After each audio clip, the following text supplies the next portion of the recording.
Hello friends, आपका स्वागत है हमारे चैनल कॉन्सेप्ट आईक्यू में। फ्रेंड्स, हम कर रहे हैं यूपीएससी के लिए मॉडल पेपर, जिसमें है दृष्टि आईएएस के आपके मॉडल पेपर हैं। फर्स्ट हम लोग कर चुके हैं, ये है सेकंड टॉपिक, सेकंड है। आइए स्टार्ट करते हैं अपने पहले क्वेश्चन से।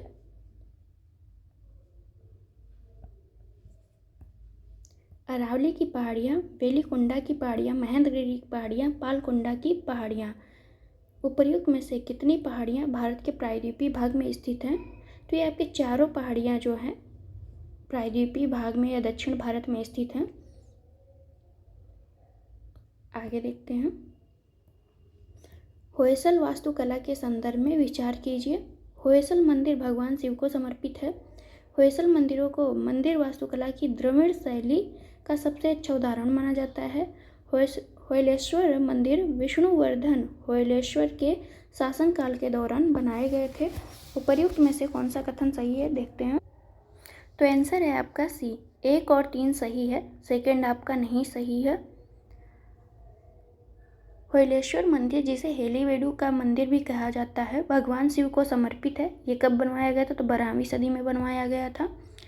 1121 ईस्वी में होयसल राजा विष्णुवर्धन होयलेश्वर के शासनकाल में इसे बनवाया गया था। तो होयसल मंदिर आपका कौन सा शैली में बनवाया गया है? तो ये बेसर शैली में बनवाया गया है, न कि द्रविड़ शैली में। इसलिए आपका सेकंड आंसर मतलब सेकंड ऑप्शन गलत है। क्वेश्चन नंबर 3 देखते हैं। लौ की कमी एनीमिया का सबसे आम कारण है। एनीमिया मुक्त भारत रणनीति 2018 में सुवेद्य वायु समूहों में एनीमिया को कम करने के लिए शुरू की गई थी। 6x6x6 रणनीति एनीमिया मुक्त भारत रणनीति से संबंधित है। कौन सा कथन सही है? तो इसमें आपका तीनों ही कथन जो हैं आपके सही हैं। एनीमिया हम किसे कहते हैं? जब ब्लड की कमी हो जाती है तो इसे हम एनीमिया कहते हैं। जो एनीमिया कमी किससे होती है? तो लौ की कमी को एनीमिया कहा जाता है। आगे देखते हैं। उत्तरी भारत के संदर्भ में विचार करना है। उत्तरी मैदान नदियों द्वारा लाए गए जलोढ़ निक्षेपों से निर्मित होता है। तराई पट्टी भाबर के उत्तर में स्थित है। तराई के दक्षिण में एक पट्टी होती है जिसमें पुराने और नवीन जलोढ़ निक्षेप शामिल हैं, जिन्हें हम भागर और खादर के नाम से जानते हैं। तो इसका आंसर है आपका केवल एक ही सही है। 1 और 3 आपका सही है, दूसरा आपका सही नहीं है। भाबर जो है आपकी शिवालिक के तलहटी के समानांतर ढलान के विखंडित स्थान पर 8 से 10 किलोमीटर के बीच एक सकरी पट्टी होती है। भाबर के दक्षिण में तराई बेल्ट पाया जाता है, ये होता है। क्वेश्चन नंबर 5 देखते हैं। फसल विविधीकरण से तात्पर्य कृषि उत्पादन में नई फसलों को जोड़ने से है। कृषि वानिकी एक बहुक्रियाशील उत्पादन प्रणाली में योगदान करती है। सही आंसर का चयन करना है। तो इसका आंसर है सी, 1 और 2 दोनों ही कथन आपके सही हैं कि फसल विविधीकरण से तात्पर्य है नई फसलों या फसल प्रणाली से कृषि उत्पादन को जोड़ने से, जिसमें एक विशेष कृषि क्षेत्र में कृषि उत्पादन की पूरक मूल्य वर्धित फसलों के विपणन से लाभ प्राप्त करने के लिए है। ई गोपाला पोर्टल के संबंध में देखना है। ई गोपाला एप्लीकेशन का वेब संस्करण राष्ट्रीय डेयरी विकास बोर्ड द्वारा विकसित किया गया है। यह किसानों को डेयरी पशुओं की सामान्य बीमारियों के प्रबंधन में मदद करता है। तो दोनों ही कथन आपके सत्य हैं। ई गोपाला एप्लीकेशन वेब संस्करण का राष्ट्रीय डेयरी विकास बोर्ड द्वारा विकसित किया गया है। तो ये इम्पॉर्टेंट रहेगा कि ई गोपाला को किसने विकसित किया है? तो NDDB ने विकसित किया है। पश्चिमी घाट को महाराष्ट्र में सह्याद्री कहा जाता है। पूर्वी घाट की ऊंचाई तुलनात्मक रूप से अधिक है और पश्चिमी घाट की तुलना में अधिक निरंतर क्रम में है। पूर्वी और पश्चिमी घाट एक दूसरे से नीलगिरी की पहाड़ियों पर मिलते हैं। तो आपका सेकंड ऑप्शन तो सही है। सेकंड ऑप्शन पूछ रहा सही नहीं है, तो आपका दूसरा ऑप्शन जो है सही नहीं है, बाकी सभी सही हैं। पूर्वी घाट की ऊंचाई जो है तुलनात्मक रूप से पश्चिमी घाट से कम है, तो यहाँ पे अधिक नहीं कम है। और ये निरंतर या कंटिन्यूटी नहीं है पूर्वी घाट में, जबकि पश्चिमी घाट में आपकी कंटिन्यूटी या निरंतरता बनी हुई है। और फर्स्ट और थर्ड तो आपका सही है ही। क्वेश्चन नंबर है 8, कोआला प्रजाति के बारे में विचार करना है। कोआला एक प्रकार के स्तनपायी हैं जिसे धानी प्राणी मार्सुपियल्स कहा जाता है। वयस्क मादा कोआला वयस्क नर कोआला से आकार में बड़ी होती है। कैलिमीडिया संक्रमण कोआला की संख्या में मौजूदा गिरावट का योगदान करते हैं। सही आंसर का चयन करना है। तो आपके 1 और 3 तो सही हैं, सेकेंड ऑप्शन आपका सही नहीं है। तो सेकेंड ऑप्शन क्यों नहीं सही है? क्योंकि जो आपके नर होते हैं वो मादा की अपेक्षा में बड़ी होते हैं। तो कौन बड़ा होता है? नर बड़े होते हैं, ना कि मादा बड़े होते हैं। कृत्रिम तंत्रिका नेटवर्क के संबंध में विचार कीजिए। कृत्रिम तंत्रिका नेटवर्क जैविक तंत्रिका नेटवर्क के कार्यों और संरचना पर आधारित एक कंप्यूटेशनल मॉडल है। यह उसी तरह काम करता है जैसे मानव मस्तिष्क सूचनाओं को संसाधित करता है। तो इसका आंसर है आपका सी। दोनों ही कथन सही हैं कृत्रिम तंत्रिका नेटवर्क के बारे में। यह उसी तरह काम करता है जैसे मानव मस्तिष्क की सूचनाओं को संसाधित किया जाता है। क्वेश्चन नंबर 10 है, अपवाह प्रतिरूप के संबंध में निम्नलिखित कथनों पर विचार करना है। अरीय प्रतिरूप एक केंद्रीय उच्च बिंदु के आसपास विकसित होता है। मुड़ी हुई स्थलाकृति में जालीनुमा प्रतिरूप विकसित होता है। तो इसका आंसर है आपका सी। दोनों ही कथन सही हैं। जब नदियाँ किसी पर्वत से निकलकर सभी दिशाओं में बहती हैं तो इसे हम क्या कहते हैं? अरीय प्रतिरूप कहते हैं। अरीय एक केंद्रीय उच्च बिंदु के आसपास का विकसित होती हैं।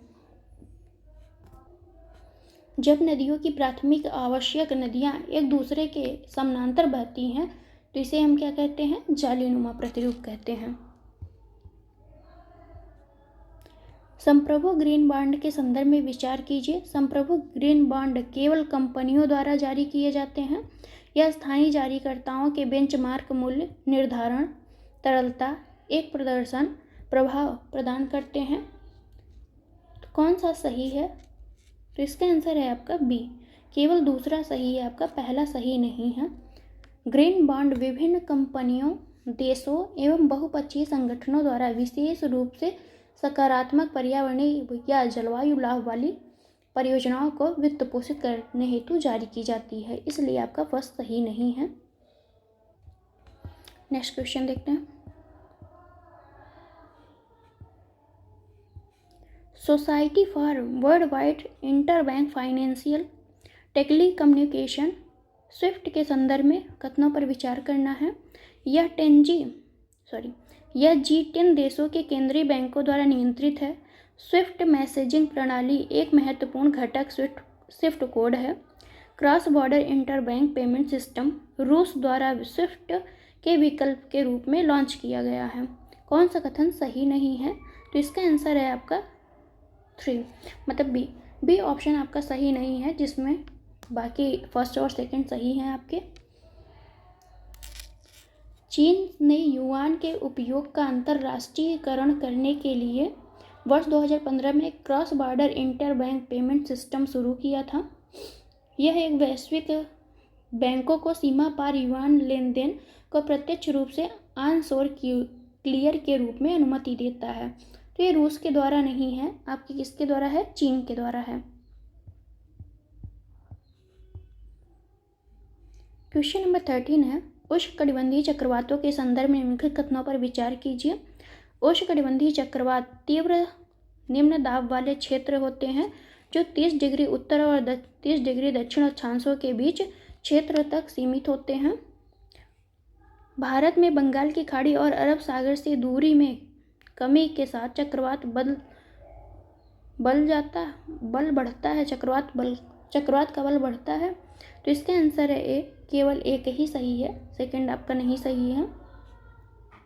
उष्णकटिबंधीय चक्रवात तीव्र निम्न दाब वाले क्षेत्र होते हैं जो 30 डिग्री नॉर्थ तो 30 डिग्री साउथ अक्षांशों के बीच के क्षेत्र में तक सीमित होते हैं। मतलब चक्रवात 30 से 30 तक आते हैं नॉर्थ एंड साउथ में।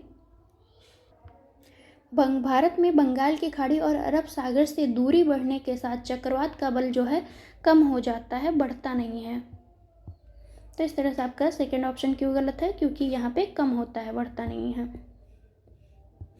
राज्यपाल की क्षमादान शक्ति के संबंध में विचार करना है।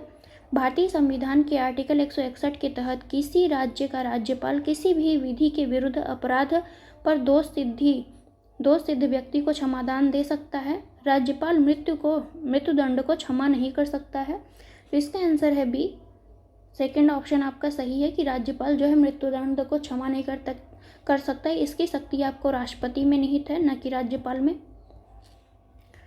पहला क्यों गलत है, क्योंकि अनुच्छेद 161 के तहत राज्यपाल को किसी राज्य की किसी विधि के विरुद्ध किसी अपराध के लिए दोष सिद्ध ठहराए गए किसी व्यक्ति को दंड को क्षमा, उसका प्रविलंबन, विराम या परिहार करने की अथवा दंडादेश में निलंबन, लघुकरण, ये सब शक्ति सौंपी गई है। निम्नलिखित में से कौन सी निक्षेपण भू आकृतियां हैं? जलोढ़, पंख, नदी रोधिकाएं, जल गर्तिका, डेल्टा, घाटियां। तो इसका आंसर है आपका सी, 1, 2, 3 जो है आपकी वो निक्षेपण भू आकृतियां हैं। बहता हुआ जल, भूजल, ग्लेशियर, हवा, तरंगे शक्तिशाली भू आकृतिक हैं, कारक हैं। बहते हुए जल द्वारा बनाई गई कुछ निक्षेपण भू आकृतियां जैसे आपके जलोढ़, डेल्टा, नदी रोधिकाएं, ये सभी आपके हैं। और घाटियाँ और जल गर्तिका, जो घाटी और जल गर्तिका है, ये आपके अपर्दन भूकारी आकृतियां हैं, न कि निक्षेपण भू आकृतियां।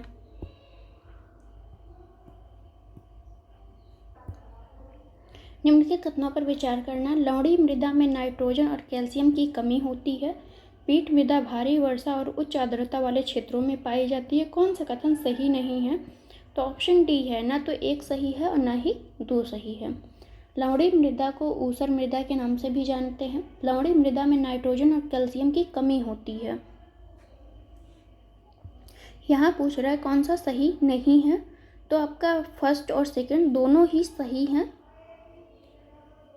लवणीय मृदा क्या में आपका नाइट्रोजन और कैल्शियम दोनों की कमी होती है।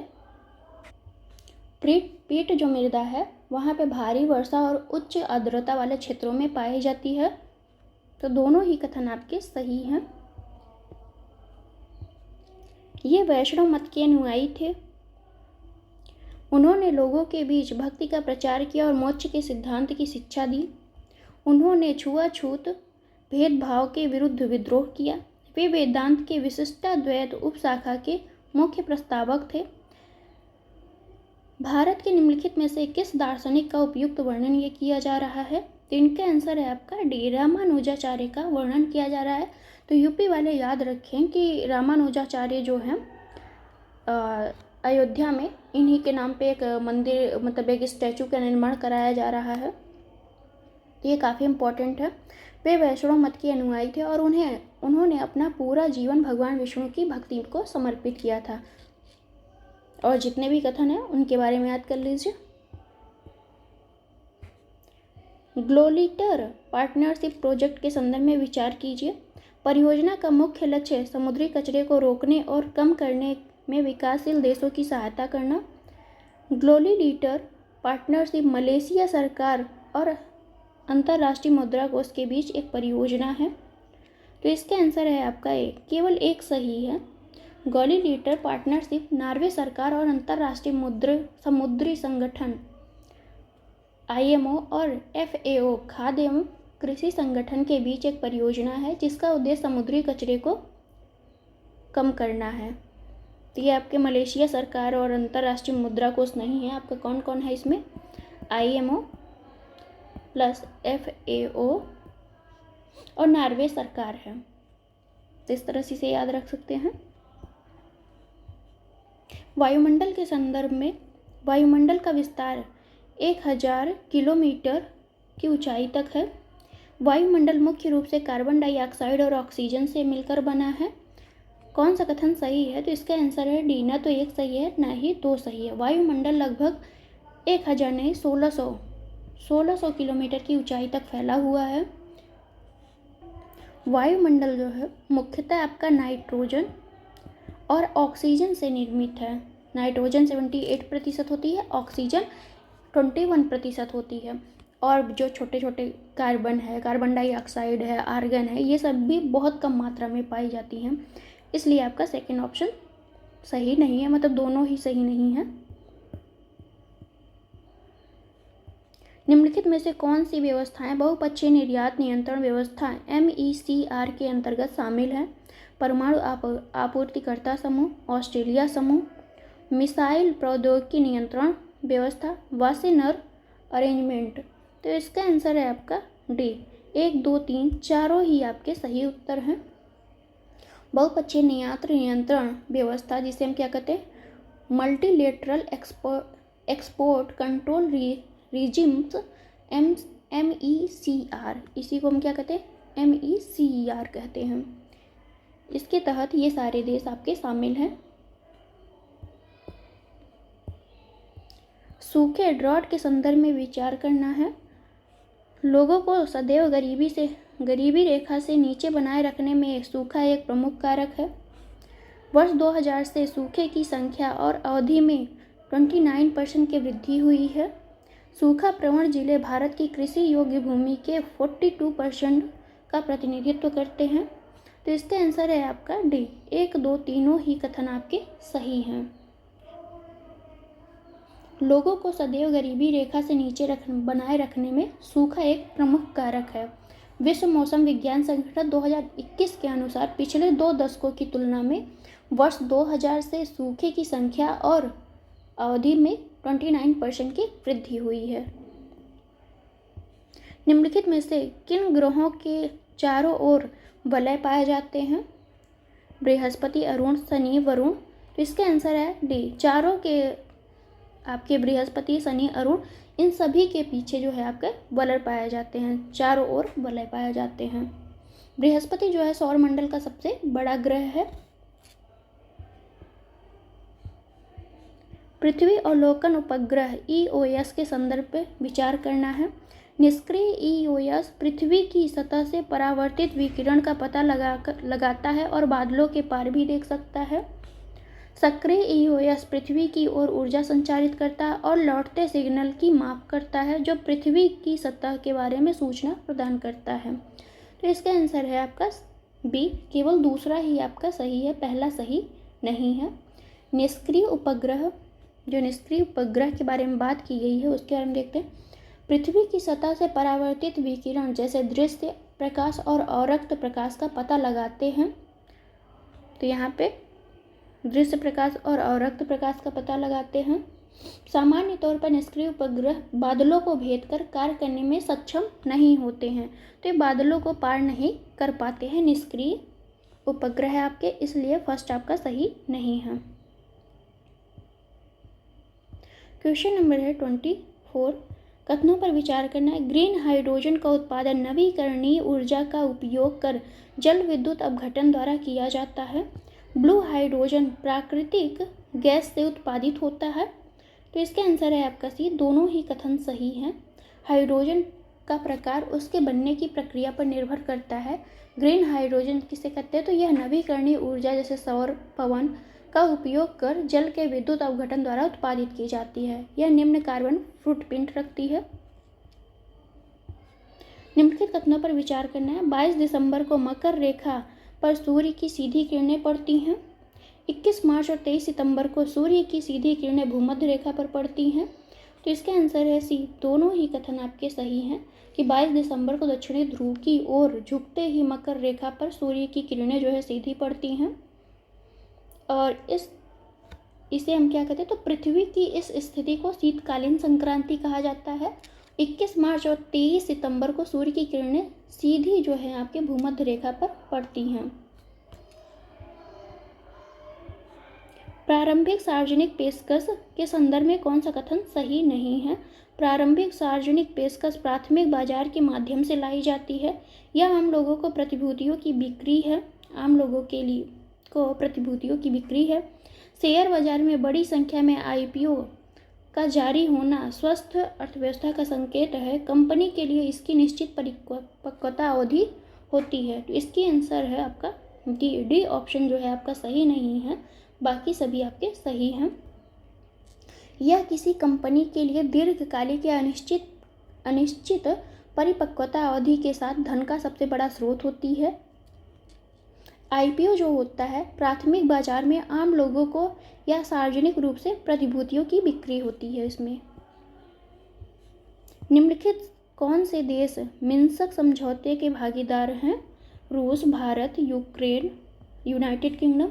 तो इसका आंसर है आपका ए, 1 और 2। रूस और यूक्रेन जो हैं ये आपके मिन्स्क समझौते के भागीदार हैं। प्रथम मिन्स्क समझौता आपका सितंबर 2014 में हुआ था, 2014 में। द्वितीय समझौता जो है आपका 2015 में हुआ।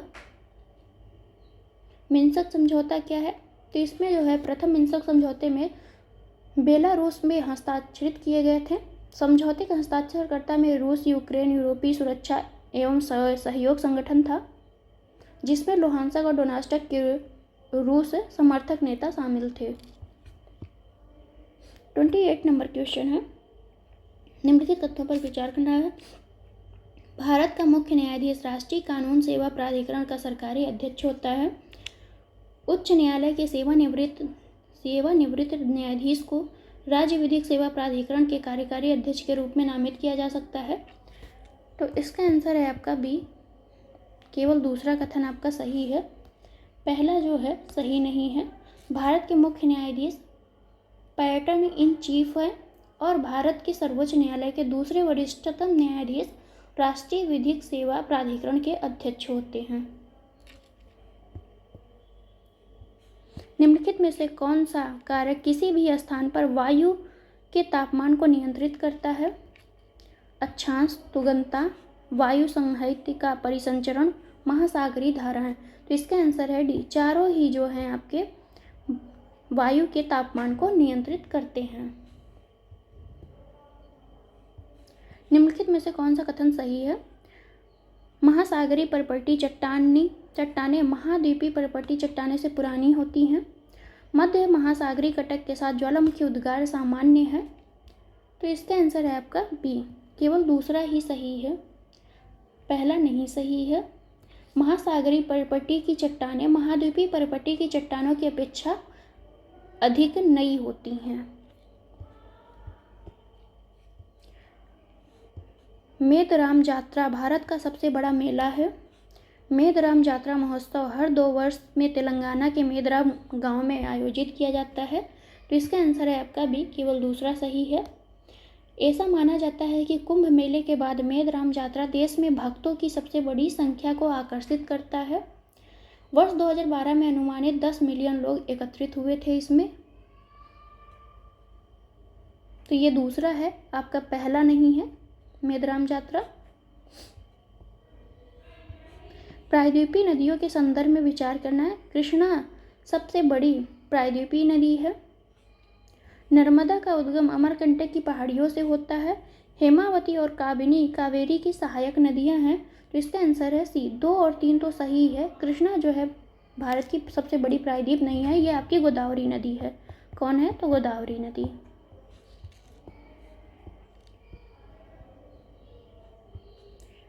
मालवीनस द्वीप स्थित है, कहाँ स्थित है? तो ये आपके दक्षिण अमेरिका के दक्षिण पूर्वी तट पर स्थित है।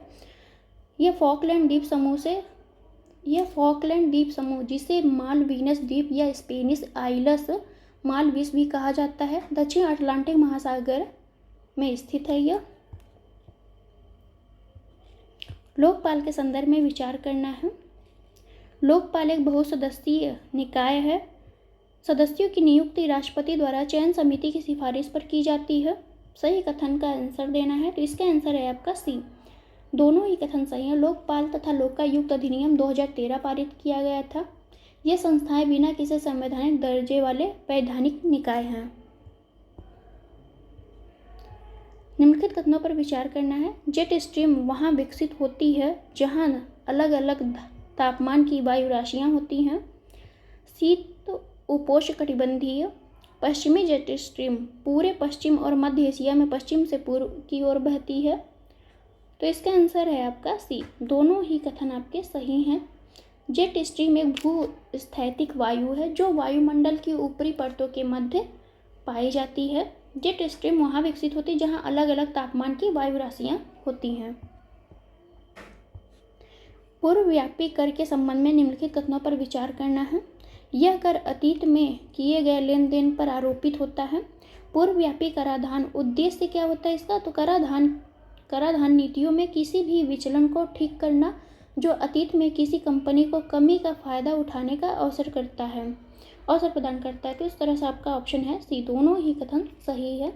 पूर्वव्यापी कर के बारे में, यह कर अतीत में किए गए लेन देन पर आरोपित किया जाता है। भारत के निम्नलिखित में से किस स्थान पर खारे पानी का मगरमच्छ पाया जाता है? सुंदरबन, भीतरकनिका राष्ट्रीय उद्यान, अंडमान निकोबार द्वीप समूह। तो इसका ऑप्शन देखते हैं। इसका आंसर है आपका डी, तीनों ही जगह आपका खारे पानी के मगरमच्छ पाए जाते हैं। भीतरकनिका राष्ट्रीय उद्यान में, पश्चिम बंगाल सुंदरबन में, अंडमान निकोबार में पाया जाता है आपका लवण मगर। प्रवासन जनसंख्या परिवर्तन का एक महत्वपूर्ण निर्धारक है। व्यापक परिवार नियोजन कार्यक्रम 1952 में सरकार द्वारा शुरू किया गया था। तो दोनों ही कथन आपके सही हैं कि प्रवासन जनसंख्या परिवर्तन का एक महत्वपूर्ण निर्धारक होता है। धन्यवाद प्रस्ताव के संदर्भ में कौन सा कथन सही है? राष्ट्रपति के संबोधन के तुरंत बाद इसकी चर्चा की जाती है। धन्यवाद प्रस्ताव संशोधन योग्य होता है। तो इसके आंसर है पी, दूसरा आपका सही है कि धन्यवाद प्रस्ताव संशोधन योग्य होता है। तो धन्यवाद प्रस्ताव जो है आपका, उसमें क्या होता है कि जब राष्ट्रपति संबोधन पर चर्चा कर लेता है उसके बाद इसे कुछ दिनों के बाद इसे प्रस्तुत कर दिया जाता है, तुरंत बाद में नहीं प्रस्तुत किया जाता है। ये कहाँ से ली गई है? तो ये ब्रिटेन से ली गई है, ब्रिटेन के राजा के भाषण से लिया गया है इसे। निम्नलिखित में से कौन सा संगठन फ्रंटियर्स रिपोर्ट प्रकाशित करता है? विश्व आर्थिक मंच, विश्व बैंक, संयुक्त राष्ट्र पर्यावरण कार्यक्रम, नीति आयोग। तो ये है आपका यूनेप, संयुक्त राष्ट्र पर्यावरण कार्यक्रम जो है फ्रंटियर रिपोर्ट जारी करता है। ये वन ज़्यादातर हिमालय के दक्षिणी ढलानों में आच्छादित हैं। ये ज़्यादातर गुज्जर, बकरवाल जैसी खानाबदोश जनजातियों द्वारा चारागाह के लिए उपयोग किए जाते हैं। जंगली भेड़, याक, भालू इन जंगलों में पाए जाने वाले अहम जानवर हैं। तो इसका आंसर है आपका, यहाँ पे पहले पूरा देख लेते हैं। निम्नलिखित में से किस वन का सबसे उपयुक्त वर्णन किया गया है? तो ये आपका पर्वतीय वन है, जिसका ये तीनों बातें जिसमें कही गई हैं वो किसके लिए कही गई हैं? तो पर्वतीय वन के लिए कही गई हैं। पर्वतमाला योजना के संदर्भ में विचार करना है। इस योजना को सार्वजनिक निजी भागीदारी के तहत शुरू किया गया है। पर्वतमाला योजना को विशेष रूप से भारत के उत्तर पूर्वी राज्यों में हेतु डिजाइन किया गया है। तो इसका आंसर है केवल एक सही है।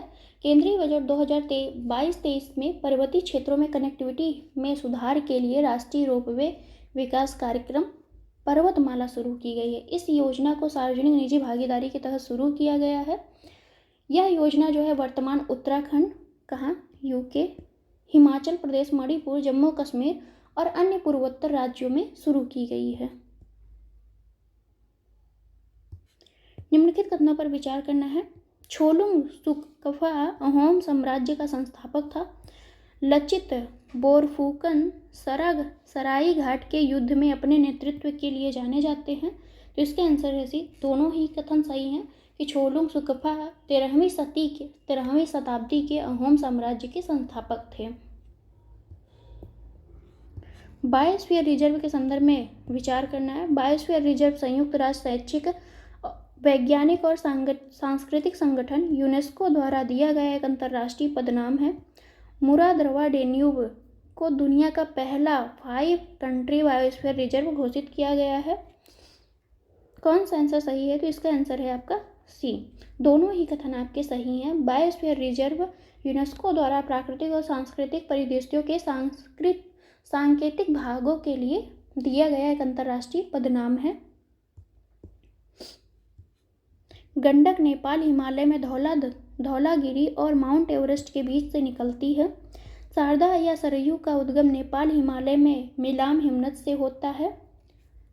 कोसी एक पूर्ववर्ती नदी है, इसका उद्गम गढ़वाल पहाड़ियों से होता है। तो इसका आंसर है आपका ए, 1 और 2 सही हैं। जबकि आपका तीसरा नहीं सही है।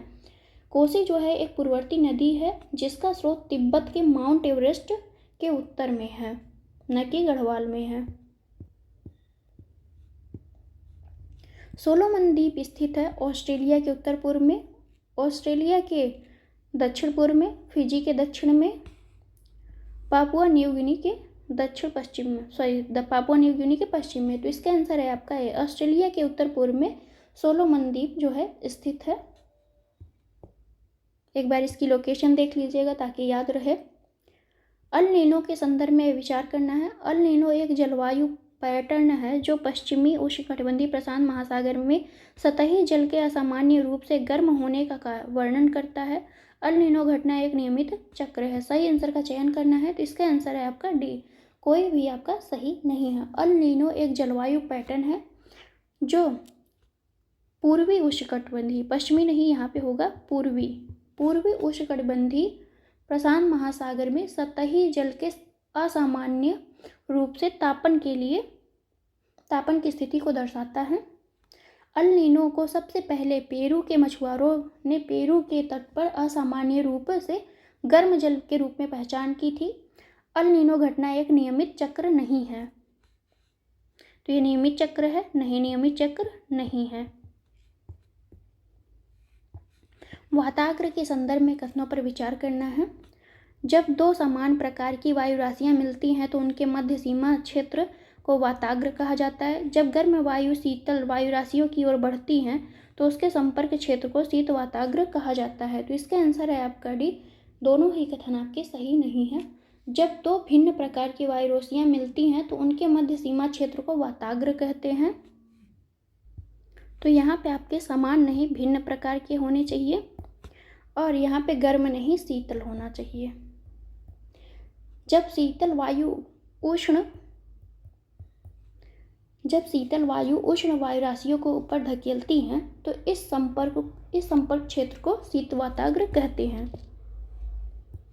मिश्रित वित्त के संबंध में विचार करना है। यह उन परियोजनाओं की ओर वाणिज्यिक पूंजी को आकर्षित करता है जो सतत विकास में योगदान करती हैं। मिश्रित वित्त में प्रारंभिक निवेश अक्सर सरकार की ओर से होता है। सही आंसर का चयन करना है, तो इसका आंसर है आपका सी, दोनों ही कथन आपके सही हैं। यह विकास परियोजनाओं के वित्त पोषण हेतु एक मॉडल का वर्णन करता है जो अक्सर एक लोक कल्याणकारी या सरकारी संस्था से लिया जाता है। लैटराइट मृदा के संदर्भ में विचार करना है। लैटराइट मृदा निम्न तापमान और निम्न वर्षा वाले क्षेत्रों में विकसित होता है। लैटराइट मृदा का अपर्दन होने की संभावना रहती है। यह मृदा काफ़ी और चाय की खेती के लिए उपयोगी होती है। तो इसका आंसर है आपका बी, 2 और 3 तो सही है, पहला नहीं सही। लैटराइट मृदा आपका वैकल्पिक रूप से आर्द्र और शुष्क, तो आर्द्र और शुष्क मौसम के साथ उष्णकटिबंधीय और उपोष्णकटिबंधीय जलवायु के तहत विकसित होती है। यह मृदा भारी वर्षा के कारण तीव्र निस्खलन का परिणाम भी करता है। ये परतदार बादल होते हैं जो कि आकाश के बहुत बड़े भाग पर फैले होते हैं। ये बादल सामान्यतः या तो ऊष्मा के ह्रास या अलग अलग तापमानों पर हवा के आपस में मिश्रित होने से बनते हैं। तो इसका किस प्रकार के बादलों की उचित वर्णन किया गया है, तो यह आपका स्तरीय मेघ के बारे में इसका वर्णन किया गया है। निम्नलिखित कथनों पर विचार करना है। रिवर्स रेपो सामान्यीकरण में केंद्रीय बैंक के रिवर्स रेपो दर बढ़ाता है। रिवर्स रेपो सामान्यीकरण का उद्देश्य मुद्रास्फीति पर अंकुश लगाना है। तो इसका आंसर है आपका सी, दोनों ही कथन सही हैं। रिवर्स रेपो सामान्यीकरण का मतलब है कि रिवर्स रेपो रेट में वृद्धि होगी। सामान्यीकरण की यह प्रक्रिया जिसका उद्देश्य मुद्रास्फीति पर अंकुश लगाना है। बाघ संरक्षण पर चौथा एशिया मंत्री स्तरीय सम्मेलन मलेशिया सरकार और ग्लोबल टाइगर फोरम द्वारा आयोजित किया गया था। 29 जुलाई को अंतर्राष्ट्रीय बाघ दिवस के रूप में मनाया जाता है। वैश्विक बाघ आबादी का 70% से अधिक भारत में है। तो इसका आंसर है आपका डी, तीनों ही कथन आपके सही हैं कि ग्लोबल टाइगर रिकवरी प्रोग्राम की प्रगति और बाघ संरक्षण के प्रति प्रतिबद्धताओं की समीक्षा के लिए यह सम्मेलन महत्वपूर्ण है। इसका आयोजन 2022 में कहाँ हुआ है? भारत इस वर्ष यानी 2022 के अंत में रूस में होने वाले ग्लोबल टाइगर समिट के लिए नई दिल्ली घोषणा को अंतरिम रूप से देने की दिशा में बाघ रेंज वाले देशों की सुविधा प्रदान करेगा। निम्नलिखित में से कौन सा मानव विकास को मापने का एक उपागम नहीं है? क्षमता उपागम, जनसांख्यिकी उपागम, कल्याण उपागम, न्यूनतम आवश्यकता उपागम। तो इसका आंसर है आपका बी, जनसांख्यिकी उपागम जो है मानव विकास को मापने में प्रयोग नहीं किया जाता है और सभी का किया जाता है। यह पौधा समुद्र तल से 2000 मीटर की ऊंचाई पर अच्छी तरह से बढ़ता है। इसे 12 घंटे के फोटो पीरियोड सूर्य प्रकाश की आवश्यकता होती है। यह कई अलग अलग प्रकार की मृदा में उगता है, लेकिन यह 6 से 8 pH के मध्य कैल्शियम ह्यूमस युक्त अच्छी तरह से शुष्क मृदा में यह सबसे अच्छा पनपता है। इसके लिए प्रति वर्ष 1000 से 1500 मिलीमीटर की पर्याप्त वर्षा की भी आवश्यकता होती है। यह कौन सी फसल है जिसके बारे में इतनी सारी बातें की गई हैं? तो इसका आंसर है आपका डी, केसर के बारे में ये सारी बातें आपकी की गई हैं। केसर एक पौधा है जिसके सूखे वर्तिकागे या फूले के धागे जैसे हिस्से का उपयोग केसर का मसाला बनाने में किया जाता है। तो आपका केसर कहाँ उगाई जाती है? तो जम्मू कश्मीर में करेवा घाट जिसे हम कहते हैं। शिपिंग और नेविगेशन के लिए अंतर्देशीय जलमार्गों के विकास और विनियमन के लिए भारतीय अंतर्देशीय जलमार्ग प्राधिकरण का गठन किया गया था। सभी जलमार्ग केंद्र सरकार के दायरे में आते हैं। तो इसका आंसर है आपका ए, केवल एक ही सही है कि शिपिंग और नेविगेशन हेतु अंतर्देशीय जलमार्गों के विकास और विनियमन के लिए अक्टूबर 1986 में भारतीय अंतर्देशीय जलमार्ग प्राधिकरण का गठन किया गया था। संवैधानिक प्रावधानों के अनुसार केवल वे जलमार्ग जिन्हें राष्ट्रीय जलमार्ग घोषित किया गया है केंद्र सरकार के दायरे में आते हैं, जबकि शेष जलमार्ग संबंधित राज्य सरकार के दायरे में आते हैं। भोजन संग्रह के संदर्भ में बात करना है। यह कठोर जलवायुविक दशाओं में किया जाता है। भोजन संग्रह केवल उच्च अक्षांशीय क्षेत्र जैसे उत्तरी कनाडा, उत्तरी यूरेशिया, दक्षिणी चिली में किया जाता है। तो सही आंसर है आपका ए, केवल एक आपका सही है, दूसरा सही नहीं है। फर्स्ट ऑप्शन तो आपका सही है, सेकंड क्यों नहीं सही है? क्योंकि निम्न अक्षांश क्षेत्र जिसमें आपका अमेजन बेसिन, उष्णकटिबंधीय अफ्रीका, ऑस्ट्रेलिया, दक्षिण पूर्व एशिया के भाग आते हैं। निम्नलिखित में से कौन से G20 देश का हिस्सा है? अर्जेंटीना, सऊदी अरब, भारत, मैक्सिको, दक्षिण अफ्रीका। तो इसका आंसर है आपका डी, 1, 2, 3, 4, 5 सभी जो हैं इस G20 देश के सदस्य हैं। क्वेश्चन नंबर है आपका, चतुर्थ क्रियाकलाप के संदर्भ में विचार करना है। चतुर्थ क्रियाकलाप में सूचना का संग्रह, उत्पादन और प्रसार शामिल है। इन क्रियाकलाप को प्रायः गोल्ड कॉलर व्यवसाय कहा जाता है। तो इसका आंसर है ए, केवल एक सही है, दूसरा आपका सही नहीं है। पश्चिम क्रियाकलापों को प्रायः गोल्ड कॉलर व्यवसाय कहा जाता है। तो चतुर्थ को नहीं, पंचम को कहा जाता है गोल्ड कॉलर।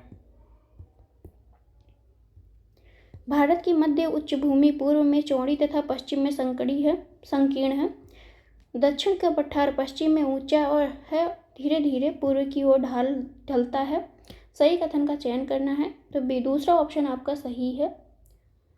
मध्य उच्च भूमि पश्चिम में चौड़ी है लेकिन पूर्व में संकीर्ण है। तो ये आपका मध्य भूमि के बारे में बात किया गया है। बैंगनी क्रांति शब्द को जो कभी कभी समाचारों में पाया जाता है संबंधित है केसर की खेती, लेवेंडर की खेती, ब्लूबेरी की खेती, अंजीर की खेती। तो इसका आंसर है आपका बी, लेवेंडर की खेती को जो है बैंगनी क्रांति कहा जाता है। इस मिशन का उद्देश्य जम्मू और कश्मीर में लेवेंडर रोपण को बढ़ावा देना है। जूट दुनिया में दूसरा सबसे प्रचुर मात्रा में पाया जाने वाला प्राकृतिक रेशा है। बांग्लादेश जूट का दुनिया का सबसे बड़ा उत्पादक देश है। तो इसका आंसर है आपका ए, केवल एक सही है, दूसरा सही नहीं है। क्यों नहीं सही है? तो यहाँ पे आपका बांग्लादेश नहीं, भारत जूट का दुनिया का सबसे बड़ा उत्पादक देश है। इसके बाद बांग्लादेश का नंबर आता है। महान हिमालय के वलय की प्रकृति असममित है। निम्न हिमालय की श्रृंखलाओं का निर्माण मुख्यतः अत्यधिक संपीड़ित और परिवर्तित शिलाओं से हुआ है। शिवालिक श्रृंखला संपीड़ित अवसादों से निर्मित है। तो इसका आंसर है ए, केवल 1 और 2 सही है आपका। हिमालय के सबसे उत्तरी भाग में स्थित श्रृंखला को महान हिमालय या आंतरिक हिमालय या हिमाद्री हिमालय कहते हैं। महान हिमालय एक वलय की प्रकृति असममित है। शिवालिक श्रृंखलाएं जो हैं आपके संपीड़ित नहीं, असंपीड़ित अवसादों से निर्मित हैं। ऑपरेशन गंगा संघर्षग्रस्त लीबिया में फंसे भारतीय नागरिकों को वापस लाने हेतु एक निकासी मिशन था। ऑपरेशन सुरक्षित घर वापसी यूक्रेन में फंसे सभी भारतीय नागरिकों को वापस लाने के लिए निकासी मिशन था। तो इसका आंसर है डी, न तो एक सही है न ही दूसरा।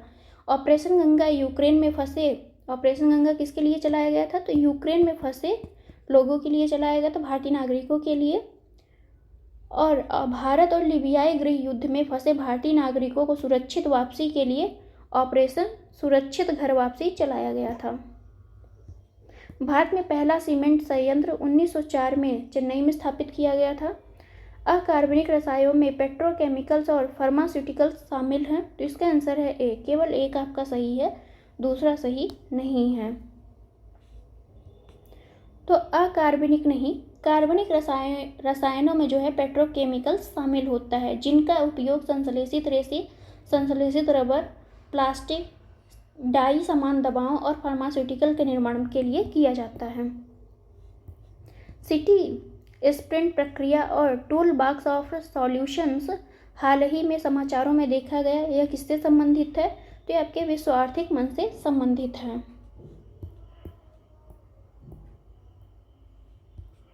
कार्बनिक प्रकाश उत्सर्जक डायोड के बारे में निम्नलिखित कथनों पर विचार करना है। एक कार्बनिक प्रकाश उत्सर्जक डायोड में होल इंजेक्शन लेयर में प्रकाश उत्पन्न होता है। कार्बनिक प्रकाश उत्सर्जक डायोड डिस्प्ले पर प्रत्येक पिक्सेल स्वयं प्रकाश बनाता है। तो इसका आंसर है बी, दूसरा आपका सही है, पहला जो है सही नहीं है। उत्सर्जक परत उपकरण का हृदय जहां प्रकाश निर्मित होता है। उत्सर्जक परत में एक रंग परिभाषित उत्सर्जक होता है जो एक होस्ट पदार्थ में डुबोया जाता है। यह वह परत होती है जहां विद्युत ऊर्जा सीधे प्रकाश में परिवर्तित होती है। बॉक्साइट निक्षेप एल्यूमीनियम सिलिकेट की प्रचुर मात्रा वाली विभिन्न प्रकार की चट्टानों के अपघटन से बनते हैं। मैग्नीज का उपयोग ब्लीचिंग पाउडर, कीटनाशकों, पेंट के निर्माण में किया जाता है। अभ्रक एक खनिज है जो प्लेटों या पत्तियों की एक श्रृंखला से बना है। तो इसका आंसर है डी, तीनों ही कथन आपके सही हैं कि बॉक्साइट निक्षेप एल्यूमीनियम सिलिकेट की प्रचुर मात्रा वाली विभिन्न प्रकार की चट्टानों के अपघटन से बनते हैं। तमिलनाडु राज्यों पर विचार करना। तमिलनाडु, अरुणाचल प्रदेश, जम्मू कश्मीर, पुदुचेरी। उपर्युक्त में से किस राज्य में भूरे या लिग्नाइट कोयले का भंडार है? केवल एक। तो इसका आंसर है आपका सी, 1, 3, 4। तमिलनाडु, जम्मू कश्मीर और पुदुचेरी में जो है भूरे या लिग्नाइट का भंडार है, लिग्नाइट कोयले का भंडार है। भूचुंबकीय तूफान के संदर्भ में देखना है। भूचुंबकीय तूफान बनने के लिए उत्तर की ओर निर्देशित सौर पवन चुंबकीय क्षेत्र का होना अनिवार्य है। उच्च गति वाली सौर पवन धारा सौर पवन विक्षोभ के लिए अनुकूल नहीं है। तो इसका आंसर है डी, न तो एक सही है न ही 2 सही है। देखते हैं। भूचुंबकीय तूफान का निर्माण करने वाली सौर पवनें मुख्य रूप से मैग्नेटोस्फीयर में दक्षिण दिशा में प्रवाहित होने वाली सौर पवनें होती हैं। उच्च गति से काफ़ी लंबी होती हैं ये।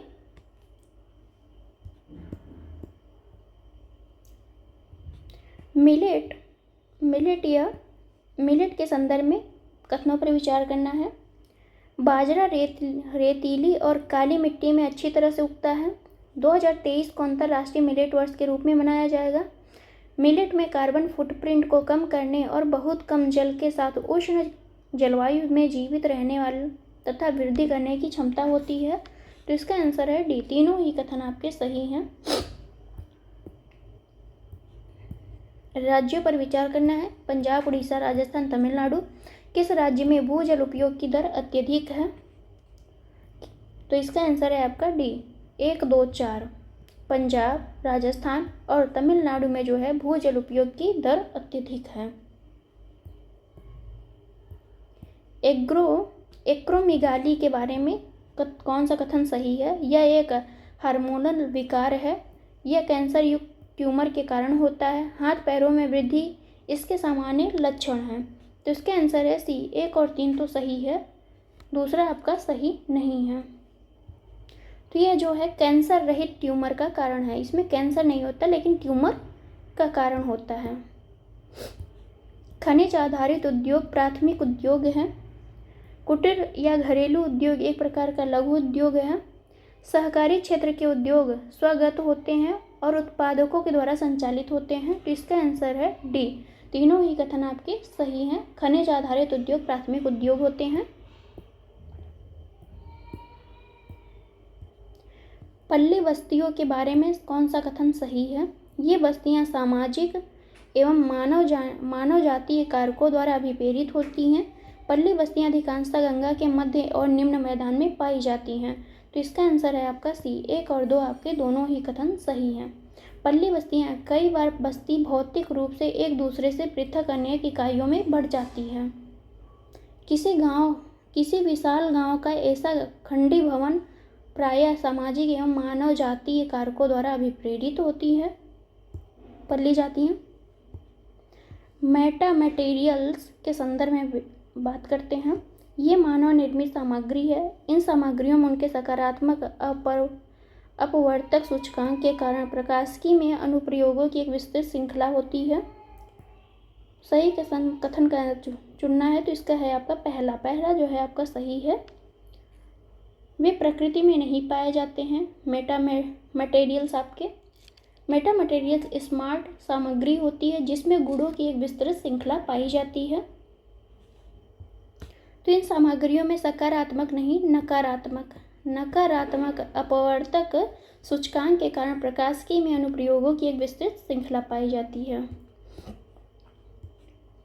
परमाणु संलयन ऊर्जा यूरेनियम और थोरियम जैसे प्राकृतिक रूप से पाए जाने वाले रेडियोधर्मी तत्वों के परमाणुओं के नाभिक में संग्रहित ऊर्जा से प्राप्त होती है।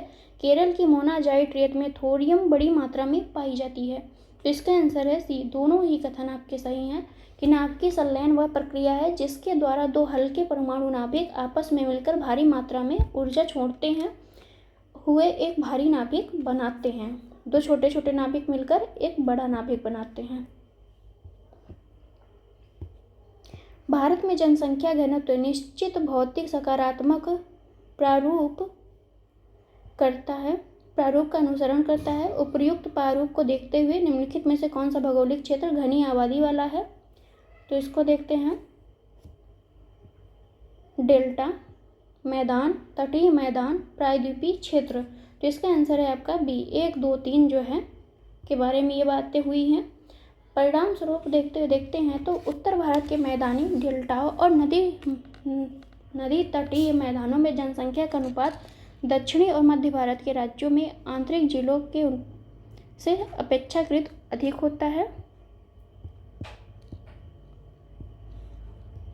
भारत स्थित न्यूट्रिनो वेधशाला के संबंध में विचार करना है। यह परियोजना भारत सरकार के परमाणु ऊर्जा विभाग तथा विज्ञान और प्रौद्योगिकी विभाग द्वारा संयुक्त रूप से वित्त पोषित है।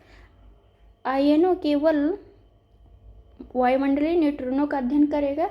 तो इसका आंसर है सी, दोनों ही कथन सही हैं। आईएनओ का हम क्या करें? भारत स्थित न्यूट्रिनो वेधशाला। यह परियोजना भारत सरकार के परमाणु ऊर्जा विभाग और विज्ञान और प्रौद्योगिकी विभाग द्वारा संयुक्त रूप से वित्त पोषित है।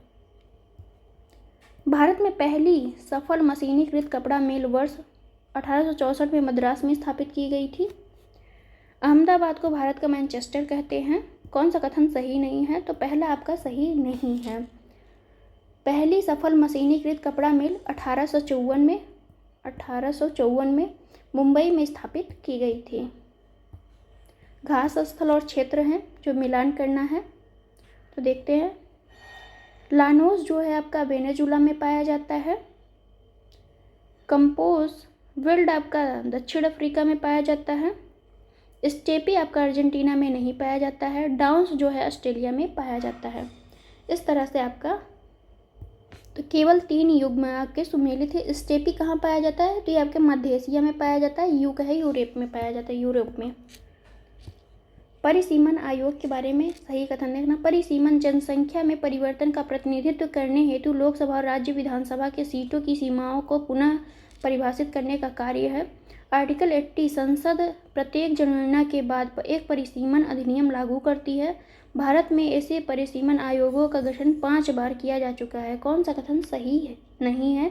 तो इसका आंसर है आपका डी। 2 और 3 आपका सही नहीं है। क्यों नहीं सही है 2 और 3? देखते हैं।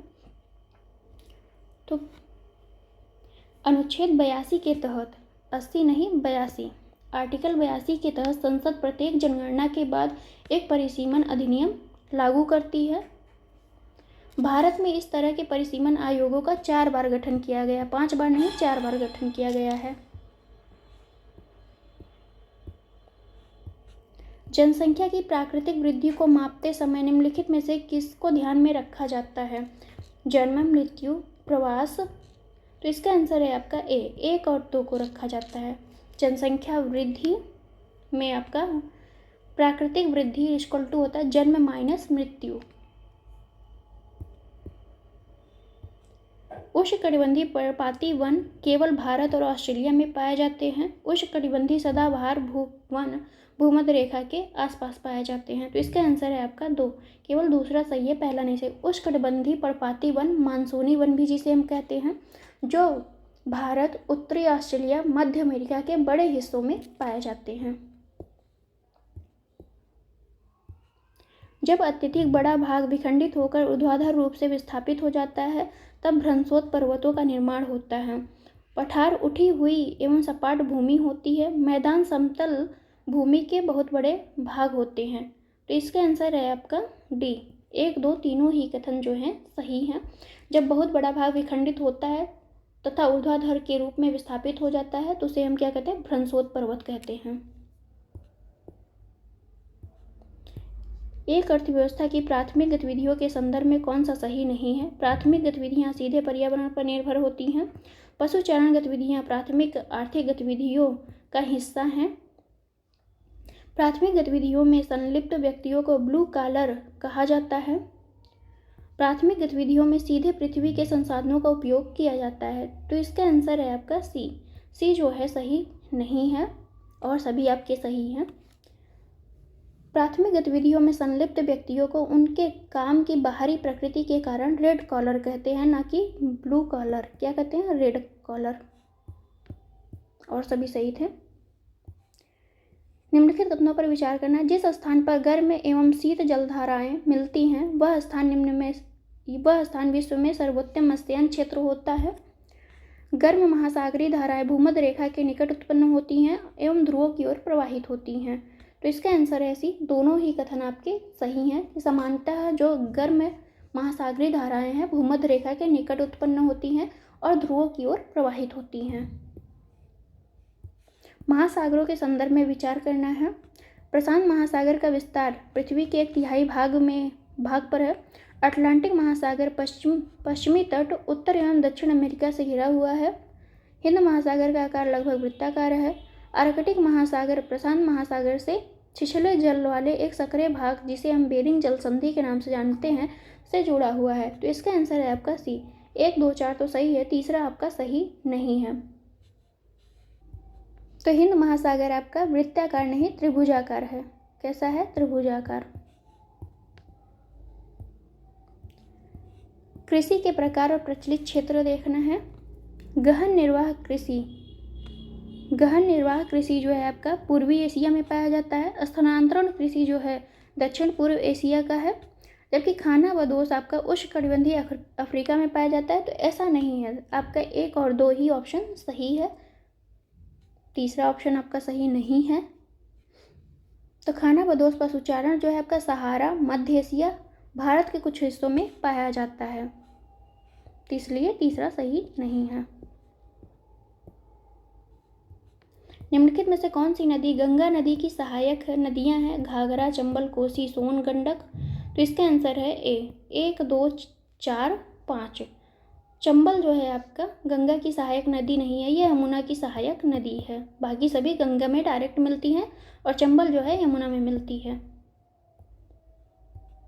पृथ्वी के ठोस भाग को स्थल कहा जाता है। सबसे ऊंचा शिखर माउंट एवरेस्ट समुद्र तल से 8,848 मीटर ऊंचा है। सही कथन का चयन करना है, तो इसका आंसर है सी, दोनों ही कथन आपके सही हैं कि पृथ्वी के ठोस भाग को स्थलखंड कहा जाता है। यह अत्यधिक विशिष्ट व्यावसायिक कृषि है। खट्टे फल इस कृषि की विशेषता है। यह उत्तरी अफ्रीका और ऑस्ट्रेलिया के दक्षिण पश्चिम भाग में प्रचलित है। उपयुक्त कथन में से किस प्रकार की कृषि का सबसे उपयुक्त वर्णन किया गया है? तो इसका आंसर है आपका डी, भूमध्य सागरीय कृषि के बारे में यह वर्णन किया गया है। राष्ट्रीय जलमार्ग 1 किन राज्यों से होकर जाता है? उत्तर प्रदेश, पश्चिम बंगाल, झारखंड, बिहार, उड़ीसा। तो देखते हैं ऑप्शन से। तो इसका आंसर है ए, 1, 2, 3, 5। किससे होके जा रहा है? NH1 NW1। तो उत्तर प्रदेश, बिहार, झारखंड और पश्चिम बंगाल से होकर गुजरता है। शुक्र को पृथ्वी का जुड़वा ग्रह माना जाता है क्योंकि इसका आकार और आकृति पृथ्वी के लगभग ही समान है। चंद्रमा पृथ्वी का एकमात्र उपग्रह है। पृथ्वी जो है सूर्य का दूसरा निकटतम ग्रह है। तो इसका आंसर है सी। कौन सा सही नहीं है? तो आपका तीसरा जो कथन है वो सही नहीं है और सभी सही हैं। सूर्य से दूरी के हिसाब से पृथ्वी जो है तीसरा उपग्रह होता है, न कि दूसरा, तीसरा। भारत में जो श्रमिक कम से कम 183 दिन कार्य करता है उसे मुख्य श्रमिक माना जाता है। भारत में जो श्रमिक 183 दिन से कम काम करता है उसे सीमांत श्रमिक माना जाता है। इसका आंसर है सी, दोनों ही कथन आपके सही हैं कि मुख्य श्रमिक वह व्यक्ति है जो एक वर्ष में कम से कम 183 दिन या 6 महीने कार्य करता है। सीमांत श्रमिक वह है जो 183 दिनों में दिनों से कम काम करता है, उसे हम क्या कहते हैं? सीमांत कृषक या श्रमिक। राष्ट्रीय स्वच्छ गंगा मिशन के संदर्भ में कौन सा कथन सही है? इसका उद्देश्य प्रदूषण को कम करना और गंगा नदी तथा उसकी सहायक नदियों का कायाकल्प सुनिश्चित करना। यह पर्यावरण, वन एवं जलवायु परिवर्तन मंत्रालय के तहत पंजीकृत सोसाइटी है। राष्ट्रीय गंगा परिषद की अध्यक्षता प्रधानमंत्री करते हैं। तो इसका आंसर है ए, 1 और 3 तो आपका सही है, दूसरा ऑप्शन आपका सही नहीं है। यह मूल रूप से पर्यावरण, वन और जलवायु परिवर्तन मंत्रालय द्वारा 12 अगस्त 2011 को सोसाइटी पंजीकरण अधिनियम 1860 के तहत गठित की गई थी। भारत सरकार ने जो है संशोधन के अनुसार मनरेगा को दोनों जल संसाधन, नदी विकास और गंगा संरक्षण मंत्रालय को आवंटित कर दिया है। तो अब किसके उसमें है? जल संसाधन, नदी विकास और गंगा संरक्षण मंत्रालय के तहत अब राष्ट्रीय स्वच्छ गंगा मिशन आता है। इसके अध्यक्ष आपके PM ही हैं। निम्नलिखित कथनों पर विचार करना है। पृथ्वी के परिक्रमण द्वारा इसके अक्ष के चारों ओर बनने वाले तल को कक्षीय तल के रूप में जाना जाता है। ग्लोब पर वह वृत्त जो दिन और रात में विभाजित करता है उसे प्रकाश वृत्त कहते हैं।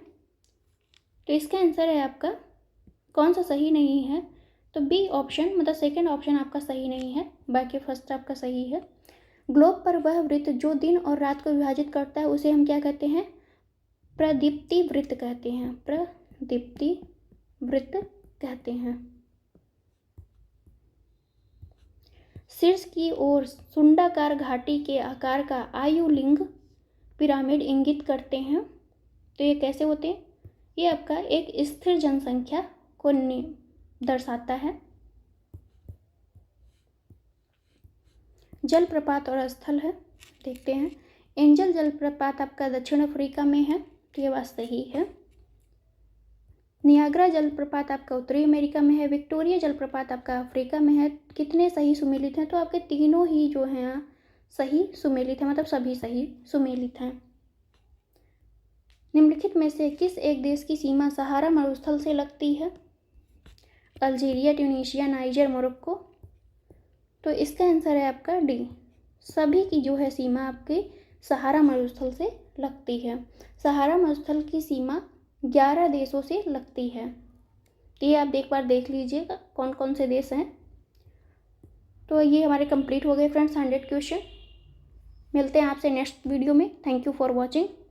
अगर वीडियो अच्छी लगे तो चैनल को लाइक सब्सक्राइब जरूर करिए।